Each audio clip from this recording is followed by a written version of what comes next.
Assalamualaikum warahmatullahi wabarakatuh.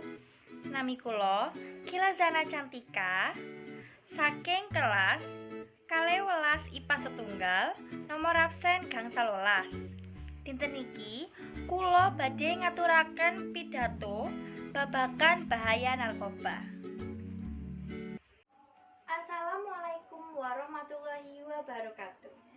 Ingkang kawula hormati Bapak Guru lan rencang-rencang ingkang kula tresnani. Saderengipun, sumangga kita sareng-sareng ngaturaken puji syukur dumateng Allah Subhanahu wa taala ingkang tasih maringi kawilujengan dumateng kita sedaya. Kepareng wonten ing kesempatan niki, kula badhe ngaturaken babagan narkoba.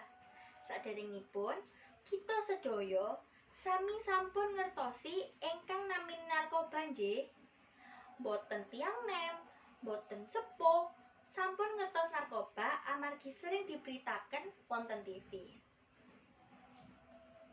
Narkoba niku obat ingkang saged mbahayaken sanget lan saged nyebabaken tumindak pengonsumsine melenceng saking kasusilan lan saged mlebetaken marang penjara. Tiang ingkang konsumsi narkoba niku saged ical kesadaran lan tumindak anarkis.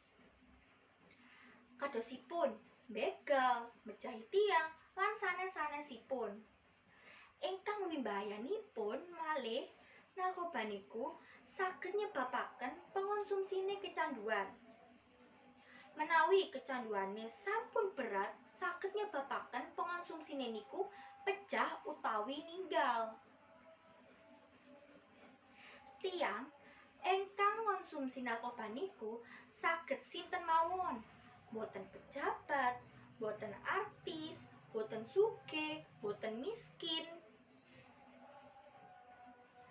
Pramila kanthi mekaten, monggo kita sareng-sareng nebihi narkoba. Upaya-upaya ingkang saged dipuntindaken inggih menika ingkang kaping setunggal ningkataken keimanan dumateng Allah Subhanahu wa taala. Ingkang kaping kalih ninggalaken utawi nebihi kebiasaan supados ngrokok. Ingkang kaping ketiga ati-ati menawi milih kanca.